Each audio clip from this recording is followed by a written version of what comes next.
আসসালামু আলাইকুম। রিদির মার রন্ধনশিল্প ইউটিউব চ্যানেলে সবাইকে স্বাগতম। আজ আমি আপনাদের জন্য মজার একটি রেসিপি নিয়ে এসেছি। সেটি হচ্ছে খোসাসহ কাঁচা আমের টকঝাল মিষ্টি আচার। ছোট বড় সকলেরই পছন্দ এই আচারটি। আপনারাও আমার রেসিপি দেখে এই আমের আচারটি তৈরি করে নিতে পারেন। আমার রেসিপিটি ভালো লাগলে লাইক, কমেন্ট, শেয়ার করবেন এবং সাবস্ক্রাইব করে দেবেন। সময় নষ্ট না করে চলুন রেসিপিটি শুরু করা যাক। প্রথমে আমি 2 কেজি পরিমাণ আম নিয়েছি। আমগুলোকে খোসাসহ দুইভাবে আমি কেটে নিয়েছি।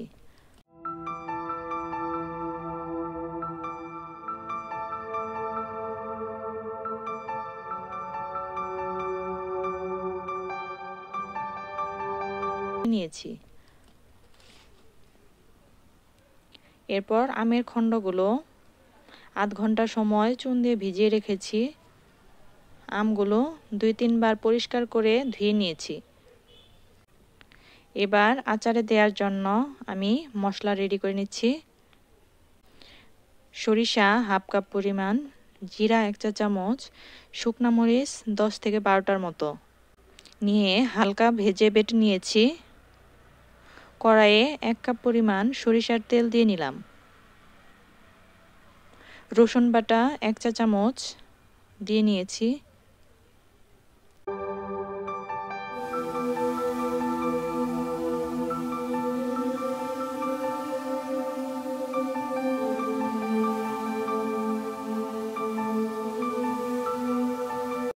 এর মধ্যে এবার আস্ত জিরে দিয়ে দিলাম হাফ চা চামচের মতো, কালি জিরা হাফ চা চামচ, 5 থেকে 6টা এলাচ, 5 থেকে 6টার মতো দারুচিনি এবং 5 থেকে 6টা তেজপাতা দিয়ে দিলাম।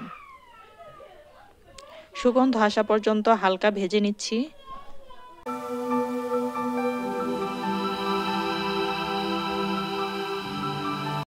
জিরা বাটা 1 চা চামচ দিলাম।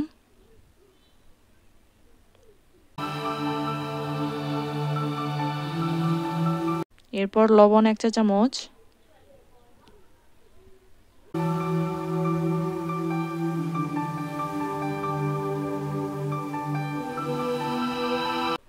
আদা বাটা 1 চা চামচ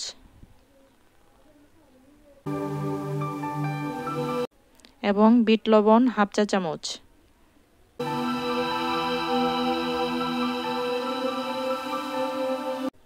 এরপর এটিকে একটু নেড়ে এর মধ্যে আমগুলো দিয়ে দিলাম।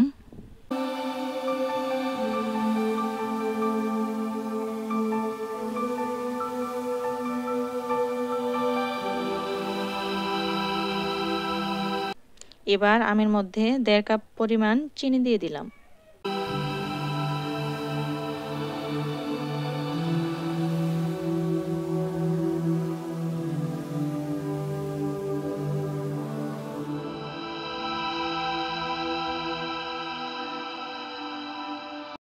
শুকনো মরিচের ফাঁকি 1 চা চামচ এবং রেডি করা সরিষা বাটাটুকু দিয়ে দিলাম।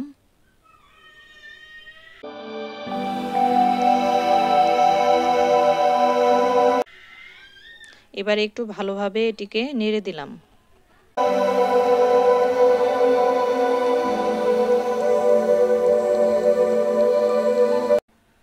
বেশ কিছু সময় জাল করে নিয়ে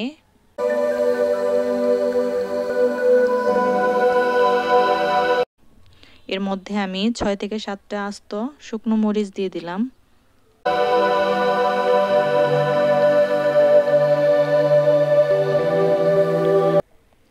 আচারের কালারটা সুন্দর হওয়ার জন্য এখানে আমি হাফ চা চামচ পরিমাণ হলুদ গুঁড়ো দিয়ে দিলাম।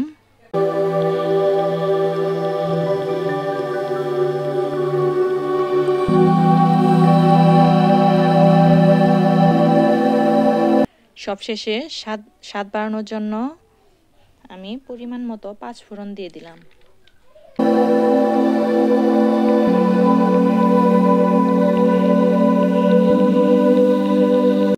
আচার যাতে অনেক দিন পর্যন্ত সংরক্ষণ করা যায় এজন্য আমি 1 কাপ পরিমাণ ভিনেগার দিয়ে দিলাম।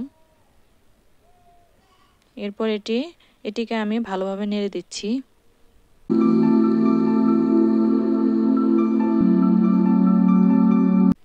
আচারে পানি শুকানোর আগ পর্যন্ত এটিকে জাল করে নিতে হবে। দেখেন আমার আচারটি সম্পূর্ণভাবে হয়ে গেছে। আচারটি আপনাদের দেখানোর সুবিধার্থে আমি একটি বাটিতে ঢেলে নিয়েছি। আপনারা এটি একটি কাচের বয়ামে রেখে দিবেন, তাহলে 1 থেকে 2 বছরের মতো সংরক্ষণ করে খেতে পারবেন। সবশেষে বিদায় নিচ্ছি আমি। আসসালামু আলাইকুম।